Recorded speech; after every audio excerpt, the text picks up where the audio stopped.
बिस्मिल्लाहिर्रहमानिर्रहीम।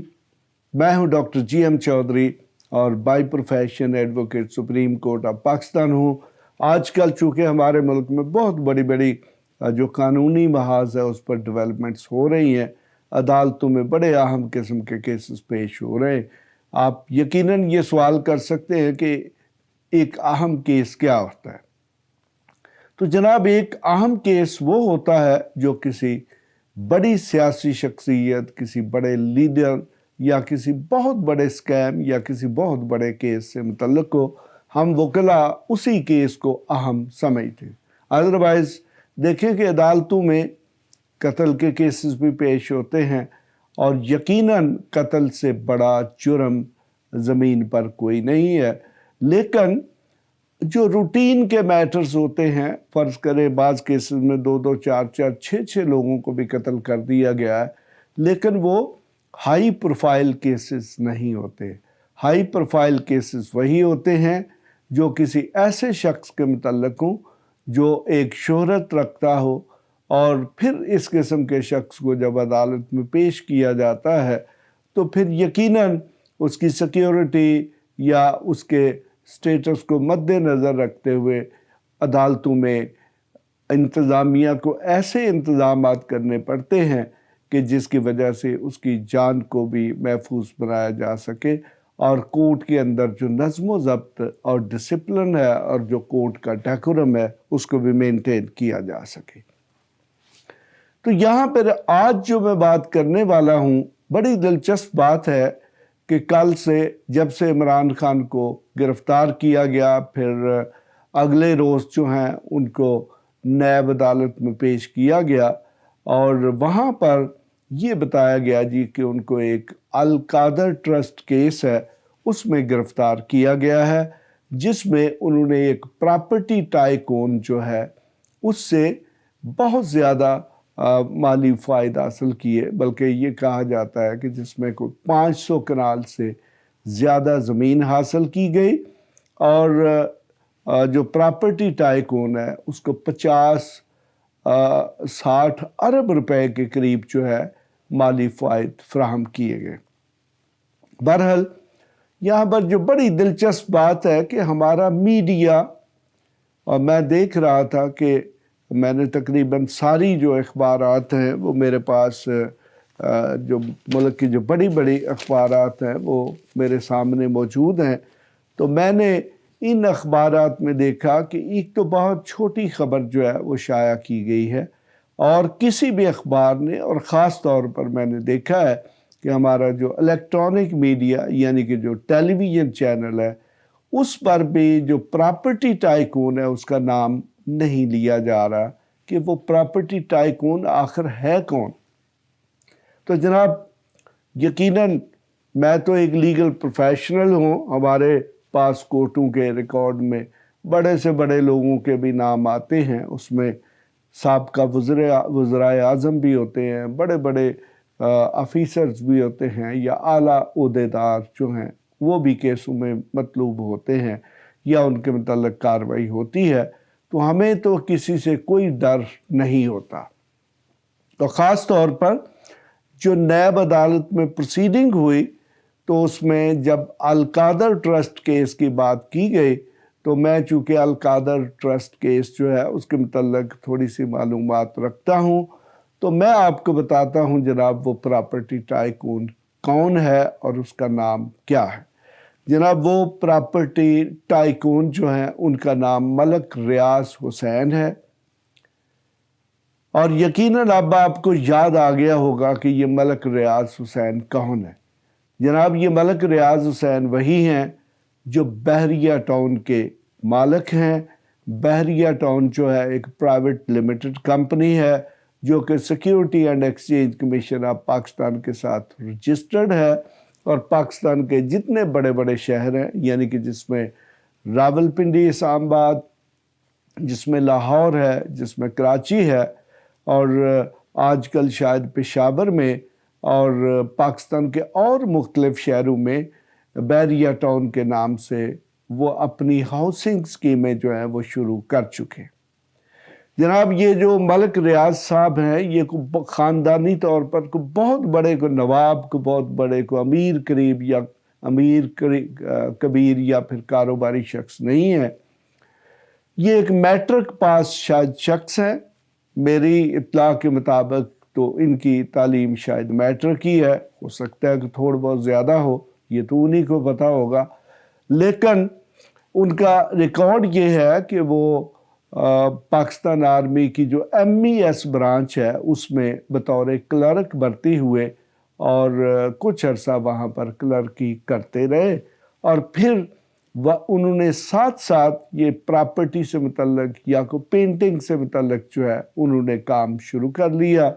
और फिर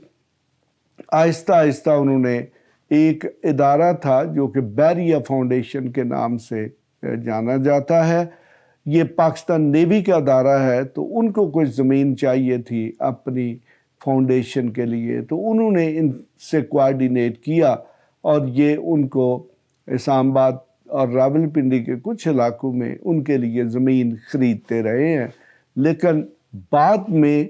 बैरिया फाउंडेशन जो है उसको ज़मीन देने के बजाय इन्होंने अपना जो बैरिया टाउन है उसको जो है वो सारी ज़मीन उसके नाम करवा ली और उसको एक प्राइवेट कंपनी के नाम से यानी कि बैरिया टाउन प्राइवेट लिमिटेड जो है उसके नाम से रजिस्टर्ड करवा लिया। बहरहाल ये को 96-97 में ये कंपनी रजिस्टर्ड हुई, तो ये पाकिस्तान की जनाब फास्टेस्ट ग्रोइंग कंपनी है। और मुझे याद है कि एक टेलीविज़न चैनल पर एक इनका इंटरव्यू हुआ था, तो उसमें जो वहाँ पर होस्ट थे उन्होंने इनसे ये सवाल किया कि मलिक साहब, ये मुल्क में लोगों के जो छोटे छोटे जायदादों से मुतल्लक मामलात हैं उनमें उनको बहुत ज़्यादा ज़लालत का सामना करना पड़ता है, तो आपके काम ये फौरी तौर पर कैसे हो जाते हैं? तो मुझे जो याद पड़ता है तो उन्होंने अपने उस इंटरव्यू में ये बताया था कि जनाब मैं फ़ाइल को पहिए लगा देता हूँ। पहिए लगाने का मतलब शायद कुछ लोग ना समझते हों, तो हमारी जो ये जो सरकारी इदारों या फिर अदालतों के इर्द गिर्द जो ज़बान, इस ज़बान से जो समझा जाता है कि पहिए लगाने का मतलब ये है कि रिश्वत दे दी जाती है जो मुतल्लिका अहलकार होते हैं, यानी कि रुपये लगा देता हूँ, यानी कि जब जो भी केस हो उसको जो भी लोग डील कर रहे हैं तो उनको मैं जो है वो रिश्वत देता हूँ, कमीशंस देता हूँ या किक बैक देता हूँ, जिसकी वजह से मेरी फ़ाइल जो है वो रुकती नहीं है। तो जनाब यही वजह है कि हमने ये कभी नहीं सुना कि पाकिस्तान में बहरिया टाउन की किसी फ़ाइल को रोका गया है। इनको हर किस्म के NOC, इनको रजिस्ट्रेशंस, इनको परमिशंस फौरी तौर पर दे दी जाती हैं, बल्कि ये कहा जाता है कि इनके पास यानी कि बहरिया टाउन जो है कंपनी जो है उसमें मुख्तलिफ अदारों के जो बड़े बड़े रिटायर्ड अफसरान हैं उनको इन्होंने भर्ती किया हुआ है और उनमें ख़ास तौर पर पाकिस्तान की जो आर्म्ड फोर्सेस के जो साबका आला ओहदेदारान हैं, जिनमें ब्रिगेडियर्स हैं, जिनमें कर्नल्स हैं, जिसमें मेजर जनरल्स हैं, या यहाँ तक भी कहा जाता है कि शायद उससे बड़े रैंक के लोगों को भी इनने मुलाजिम रखा हुआ है। तो यकीनन इस किस्म के जो रिटायर्ड लोग होते हैं उनका असर व रसूख मौजूद होता है, या वो अपने आप को इस तरीके से इदारों में जाके पेश करते हैं कि इदारों में जो छोटे छोटे मुलाजमीन या अफसर हैं उनके पास कोई ऐसा जवाज़ नहीं बचता, या वो इस तरीके से अपना अनड्यू असर जो है अनड्यू इन्फ्लुएंस यानी कि नाजायज़ असर व रसूख इस्तेमाल करते हैं कि हर नामुमकिन काम को भी वो मुमकिन बना लेते हैं। तो जनाब अब आपको पता चल गया होगा कि ये जो हमारा मीडिया یا ہمارے یہ جو الیکٹرانک میڈیا یعنی کہ پرنٹ میڈیا اخبارات اور الیکٹرانک میڈیا یعنی کہ یہ جو ٹیلی ویژن چینل ہے یہ پراپرٹی ٹائکون کیوں کہتے ہیں، اور ملک ریاض حسین جو ہے ان کا نام کیوں نہیں لیتے؟ جناب وہ اس لیے ان کا نام نہیں لیتے کہ ملک ریاض صاحب جو ہیں وہ اربوں روپے کے سالانہ اشتہارات جو ہیں وہ مختلف ٹیلی ویژن چینلز کو بھی دیتے ہیں، اور اسی طرح جو مختلف قسم کے اخبارات ہیں ان میں بھی ان کے کروڑوں روپے کے اشتہارات شائع ہوتے ہیں۔ تو لہٰذا کوئی بھی کاروباری شخص جو ہے وہ ایسی جرت نہیں کر سکتا کہ جس کی وجہ سے اسے کروڑوں یا اربوں روپے کے جو مالی فوائد ہیں ان سے محروم ہونا پڑے۔ تو جناب یہ وجہ ہے کہ ہمارا جو الیکٹرانک میڈیا یعنی کہ ٹیلی ویژن چینلز اور پھر جو مختلف اخبارات ہیں، ابھی میں نے آپ کو بتایا کہ یہ تقریباً یہ کچھ 5 اخبارات میرے سامنے موجود ہیں جس میں عمران خان کی گرفتاری کی خبر یعنی کہ ایک سابقہ وزیر اعظم جو ہے اس کی گرفتاری کی خبر کو تو بڑے زور و شور کے ساتھ ہیڈ لائنز کے ساتھ شائع کیا گیا ہے، لیکن وہاں پر یہ نہیں بتایا گیا کہ یہ پراپرٹی ٹائکون کیا ہے۔ تو جناب میں تو بڑا انجوائے کر رہا تھا کہ وہ واقعی وہ جو ان کی پہیے لگانے والی بات ہے وہ درست ہے، یعنی کہ عمران خان صاحب ان کی جماعت جو ہے اس کا نام پاکستان تحریک انصاف ہے،